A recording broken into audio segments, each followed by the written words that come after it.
जब भी देश में कोई नया प्रधानमंत्री शपथ लेता है ना, तो पूरे देश में एक आम धारणा सी बन जाती है कि हम सब ने मिलकर उन्हें इस सर्वोच्च पद के लिए चुना है। जो कि तकनीकी रूप से देखा जाए तो पूरी तरह सच नहीं है। बिल्कुल नहीं है। और यही तो सबसे दिलचस्प बात है।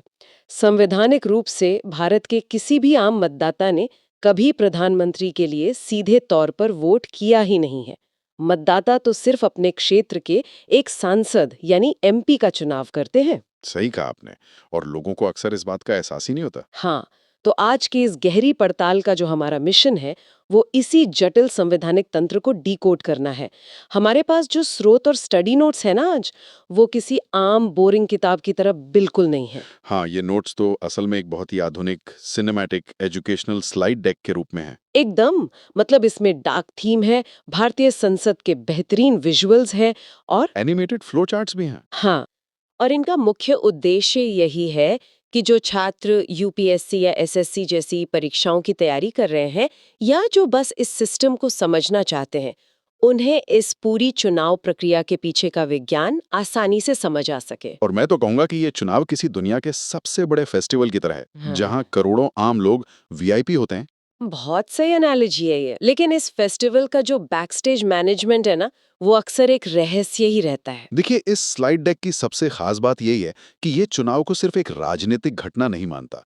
ये इसे एक बेहद कसी हुई प्रशासनिक मशीनरी के तौर पर दिखाता है। मतलब हर नियम और प्रक्रिया के पीछे एक स्पष्ट क्यों और कैसे छिपा है। बिल्कुल। और जब हम इन सब कड़ियों को जोड़ते हैं, तभी हमें भारतीय लोकतंत्र की असली तस्वीर दिखाई देती है। तो इस पूरे फेस्टिवल को समझने के लिए सबसे पहले हमें उस वेन्यू यानी उस जगह को समझना होगा जहां ये चुने हुए लोग जाते हैं। मेरा मतलब है लोकसभा। हाँ, और नोट्स के शुरुआती विजुअल्स में ही इसे बहुत अच्छे से समझाया गया है। लोकसभा संसद का निम्न सदन है, जिसे हम निचले सदन के रूप में भी जानते हैं। और इसे हाउस ऑफ द पीपल भी तो कहा जाता है ना। जी, और ये नाम अपने आप में बहुत कुछ कह देता है।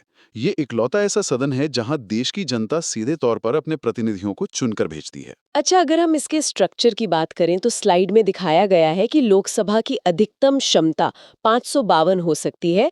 लेकिन लेकिन वर्तमान में 543 निर्वाचित सीटें ही हैं। हाँ, और पहले जो एंग्लो इंडियन समुदाय के लिए 2 नॉमिनेटेड सदस्यों का नियम था, वो अब खत्म हो चुका है। सही कहा। हालिया संवैधानिक संशोधनों ने उस प्रावधान को समाप्त कर दिया है। तो अब सदन की हर एक कुर्सी सीधे जनता के वोट से ही तय होती है। अब इन 543 सीटों के बंटवारे पर आते हैं। नोट्स में एक शब्द बार-बार हाईलाइट किया गया है, परिसीमन या डिलिमिटेशन। ये बहुत ही महत्वपूर्ण कंसेप्ट है। हाँ, तो परिसीमन एक तरह से पिज्जा के स्लाइस बांटने जैसा है। पिज्जा के स्लाइस, अच्छा कैसे? मतलब जिस राज्य में ज्यादा लोग होंगे, हम्म। उसे पिज्जा का उतना ही बड़ा हिस्सा मिलेगा, हम्म। यानी उतनी ज्यादा लोकसभा सीटें। इसीलिए उत्तर प्रदेश के पास सबसे ज्यादा सीटें हैं। बहुत बढ़िया एनालॉजी है। मूल सिद्धांत यही है कि हर सांसद लगभग समान संख्या में नागरिकों का प्रतिनिधित्व करे। ताकि हर वोट की वैल्यू एक जैसी रहे, है ना? बिल्कुल। लेकिन इसमें बहुत गहरी पेचीदगी भी है। कैसी पेचीदगी? देखिए, 1970s के दशक में क्या हुआ कि दक्षिण भारत के राज्य जनसंख्या नियंत्रण में काफी सफल हो रहे थे, हम्म। जबकि उत्तर भारत की जनसंख्या तेजी से बढ़ रही थी।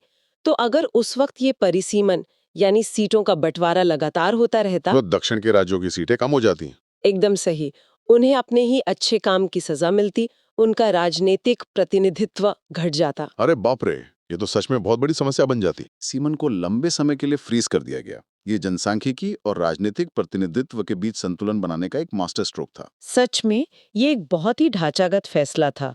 खैर, अब मान लीजिए परिसीमन तय हो गया और 543 लोग चुन के आ गए, हम्म। तो इनका कार्यकाल 5 साल का होता है। जी, सामान्य तौर पे 5 साल का ही होता है। लेकिन स्लाइड्स में एक डिसोल्यूशन या सदन को भंग करने के प्रावधान का भी जिक्र है।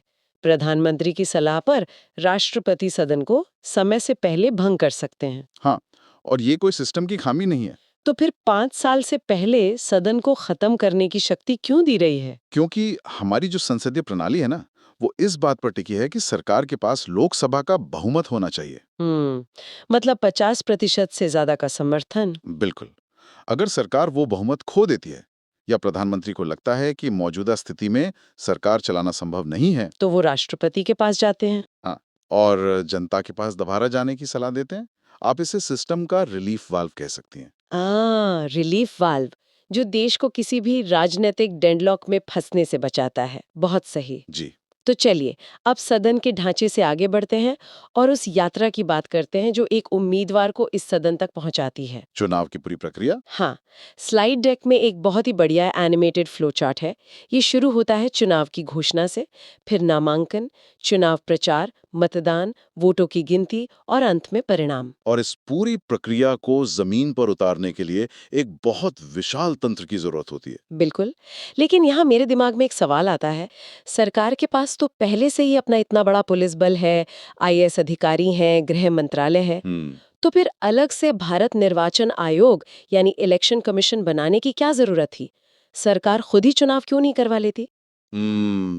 अगर ऐसा हुआ तो ये हितों के टकराव या कॉन्फ्लिक्ट ऑफ इंटरेस्ट का बहुत बड़ा मामला बन जाएगा। अच्छा, वो कैसे? देखिए, जो पार्टी सत्ता में है वो स्वाभाविक रूप से दोबारा चुनाव जीतना चाहेगी, है ना? हाँ, जाहिर सी बात है। तो अगर चुनाव कराने वाले अधिकारी, पुलिस की तैनाती, सब कुछ सरकार के कंट्रोल में हो, तो चुनाव निष्पक्ष कैसे होंगे? सत्ताधारी पार्टी तो अपने फायदे के लिए मशीनरी का इस्तेमाल कर सकती है। ओ, समझ गई। तो मतलब निष्पक्षता पूरी तरह खत्म हो जाएगी। बिल्कुल। और हमारे संविधान निर्माताओं ने इस खतरे को बहुत पहले ही भांप लिया था।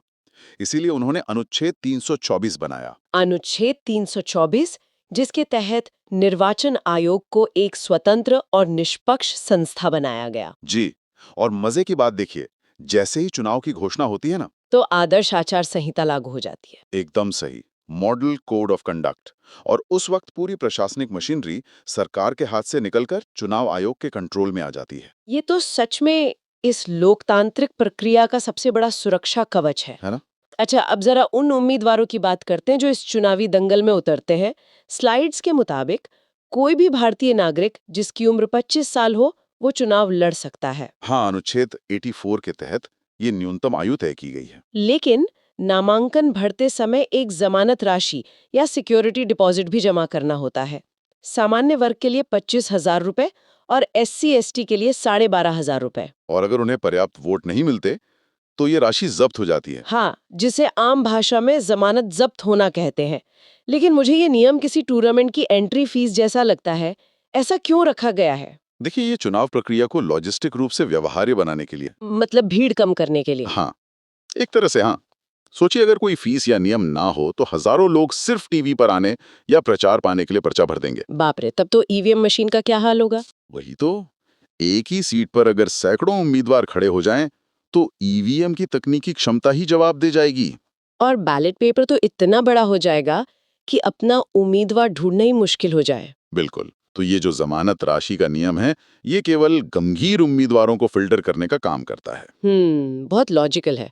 अच्छा, ईवीएम की बात चली है तो वोटिंग के विज्ञान पर भी बात कर लेते हैं। नोट्स में ईवीएम और वीवीपैट मशीन के विजुअल्स बहुत अच्छे से समझाए गए हैं। वीवीपैट का रोल आजकल बहुत अहम हो गया है। हाँ, वोटिंग के दिन जब कोई ईवीएम का बटन दबाता है तो वीवीपैट की स्क्रीन पर 7 सेकंड के लिए एक पर्ची दिखती है ना? जी, जिस पर उम्मीदवार का नाम और चुनाव चिन्ह होता है। और फिर वो पर्ची कट कर बॉक्स में गिर जाती है। लेकिन मेरा सवाल ये है कि जब वोट इलेक्ट्रॉनिक तरीके से मशीन में दर्ज हो ही रहा है, तो फिर इस कागज की पर्ची की क्या जरूरत है? बहुत अच्छा सवाल है। देखिए, ईवीएम ने कागजी बैलेट के मुकाबले चुनाव को तेज और सुरक्षित तो बनाया है। हाँ, पहले तो बूथ कैप्चरिंग वगैरह बहुत होती थी। बिल्कुल। लेकिन इलेक्ट्रॉनिक डेटा जो होता है वो अदृश्य होता है, आप उसे देख नहीं सकते। हम्म तो जब कोई आम इंसान बटन दबाता है और सिर्फ एक बीप की आवाज सुनता है, हम्म तो उसके मन में एक संशय आ सकता है कि यार, मेरा वोट सही जगह गया भी या नहीं। हाँ, ये तो एक स्वाभाविक सा डर है। तो वीवीपैट मशीन इसी मनोवैज्ञानिक गैप को भरती है। वो जो 7 सेकंड का विजुअल कंफर्मेशन है ना, वो वोटर को तसल्ली देता है कि हाँ भाई, मैंने जिसे वोट दिया उसी को गया है। एकदम। ये पारदर्शिता और सिस्टम के प्रति जनता का भरोसा बनाए रखने का एक बहुत ही शानदार तकनीकी समाधान है। सच में। तो चलिए, अब वोटिंग हो गई, मशीनें सील हो गईं और रिजल्ट का दिन आ गया। अब आता है सबसे रोमांचक हिस्सा। हाँ, सरकार का गठन। 543 सीटों में से सरकार बनाने के लिए जो जादुई आंकड़ा है, वो है 50% से एक ज्यादा। यानी कम से कम 272 सीटें। जी। और जब किसी एक पार्टी को 272 या उससे ज्यादा सीटें मिल जाती हैं, तो उसे हम स्पष्ट बहुमत या क्लियर मेजॉरिटी कहते हैं। लेकिन भारत जैसे विविधता वाले देश में चीजें हमेशा इतनी आसान नहीं होती। बिल्कुल नहीं। कई बार कोई एक पार्टी अकेले इस आंकड़े को नहीं छू पाती। और यहीं से शुरू होती है गठबंधन की राजनीति। जी। जब दो या उससे ज्यादा पार्टियां मिलकर 272 का आंकड़ा पार करती हैं, तो वो गठबंधन सरकार कहलाती हैं। लेकिन सबसे ट्रिकी सिचुएशन तो तब होती है जब कोई भी पार्टी या गठबंधन 272 तक नहीं पहुंच पाता। हाँ, इसे त्रिशंकु संसद या हंग पार्लियामेंट कहते हैं। और स्लाइड्स के मुताबिक ऐसी स्थिति में राष्ट्रपति का रोल बहुत महत्वपूर्ण हो जाता है ना? बिल्कुल। तब राष्ट्रपति अपने विवेक का इस्तेमाल करते हैं। वो ये देखते हैं कि किस पार्टी या गठबंधन के पास एक स्थिर सरकार देने की सबसे ज्यादा संभावना है। और फिर वो उन्हें सरकार बनाने और सदन में अपना बहुमत साबित करने के लिए बुलाते हैं।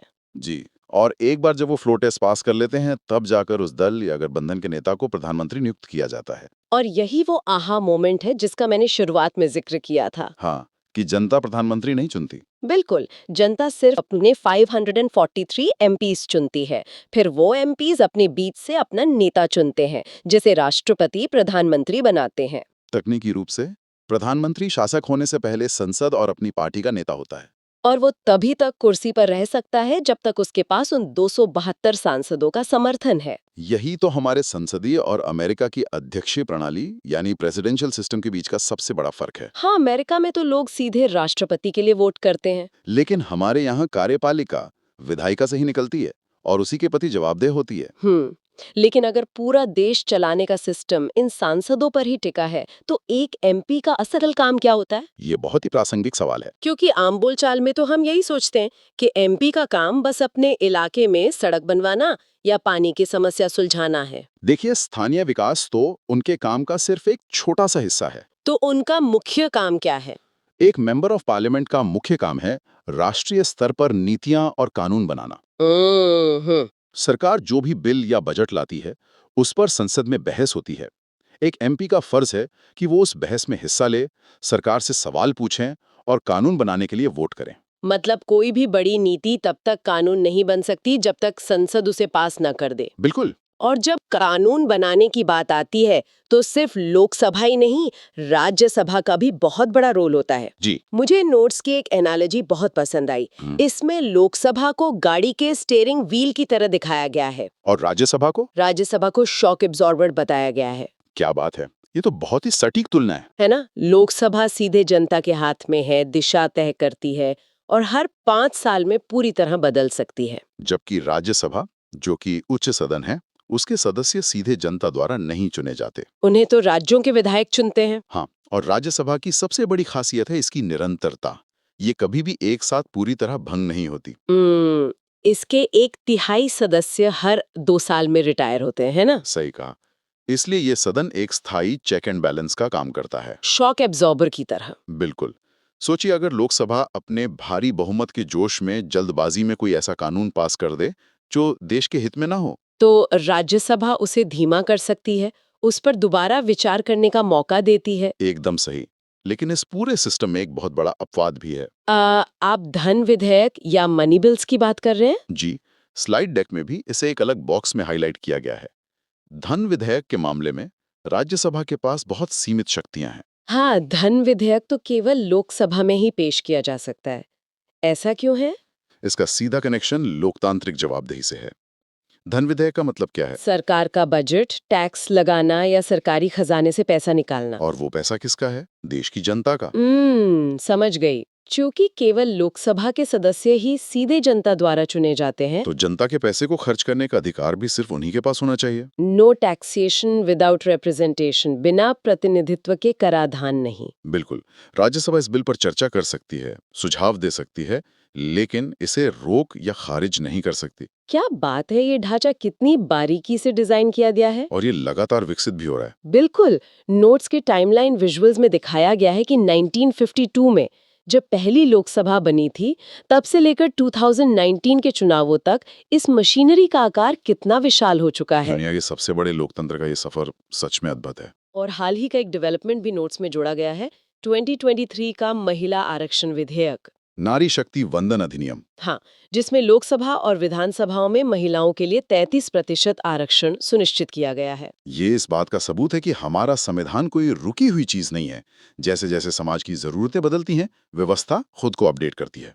ताकि हर वर्ग की आवाज उस मुख्य मंच तक पहुंच सके जहां से देश की नीतियां तय होती हैं। सही कहा। अब इस पूरी पड़ताल को समेटने के लिए नोट्स के आखिरी हिस्से में एक बहुत ही सरल समरी फ्लो चार्ट है। हाँ, वो फ्लो चार्ट जो जनता से शुरू होता है। बिल्कुल। जनता हिस्सा लेती है चुनाव में, चुनाव से चुने जाते हैं प्रतिनिधि, इन प्रतिनिधियों के बहुमत से बनती है सरकार और उस सरकार का अंतिम लक्ष्य होता है विकास। ये फ्लो चार्ट सिर्फ एग्जाम के लिए रटने वाली चीज नहीं है, ये हमारे लोकतंत्र का पूरा सार है। और ये हमें याद दिलाता है कि इस पूरी जटिल मशीनरी का केंद्र बिंदु हमेशा एक आम नागरिक ही होता है। सत्ता का असली स्रोत तो उस ईवीएम का बटन दबाने वाले व्यक्ति के हाथ में ही है। बिल्कुल। तो आज की हमारी इस चर्चा से ये तो साफ हो गया कि लोकसभा चुनाव सिर्फ रैलियों और नारों का शोर नहीं है, ये एक वैज्ञानिक और संवैधानिक प्रक्रिया है। जहां देश का सबसे आम आदमी और सबसे ताकतवर राजनेता दोनों एक ही नियम से बंधे हैं। एकदम सही। अब आज की इस पड़ताल को खत्म करने से पहले मैं श्रोताओं के लिए एक विचार छोड़ना चाहती हूँ। एक प्रोवोकेटिव थॉट। हाँ, देखिए, हमने बात की कि भारत में मतदान करना हर नागरिक का अधिकार है। ये एक स्वतंत्रता है, कोई मजबूरी नहीं। मतलब आप चाहें तो वोट दें, चाहें तो न दें। बिल्कुल। लेकिन जरा सोचिए, अगर भविष्य में भारत में मतदान करने को कानूनी रूप से अनिवार्य या मैंडेटरी बना दिया जाए, जैसे दुनिया के कुछ अन्य देशों में होता है, तो इसके क्या परिणाम होंगे? ये तो एक बहुत बड़ी बहस का मुद्दा बन सकता है। है ना? क्या मतदान को अनिवार्य बनाने से 100% भागीदारी सुनिश्चित होगी और हमारा लोकतंत्र और मजबूत होगा? या फिर ये एक स्वतंत्र नागरिक के उस बुनियादी अधिकार का हनन होगा जिसमें उसे खामोश रहकर अपना विरोध जताने या वोट न देने की आजादी मिली हुई है? ये सच में अधिकारों और कर्तव्यों के बीच एक बहुत बारीक लकीर खींचता है। बिल्कुल। और यही वो सवाल है जिस पर हम चाहते हैं कि लोग खुद विचार करें। अगली बार जब चुनाव की घोषणा हो और ये विशाल मशीनरी हरकत में आए, तो इस पूरे बैकस्टेज मैनेजमेंट और एक नागरिक के तौर पर अपनी इस ताकत के बारे में जरूर सोचिएगा। बहुत ही शानदार विचार है ये सोचने के लिए। तो इसी के साथ आज की इस गहरी पड़ताल को यहीं रोकते हैं। आशा है आप सबको ये चुनावी विज्ञान समझ आया होगा।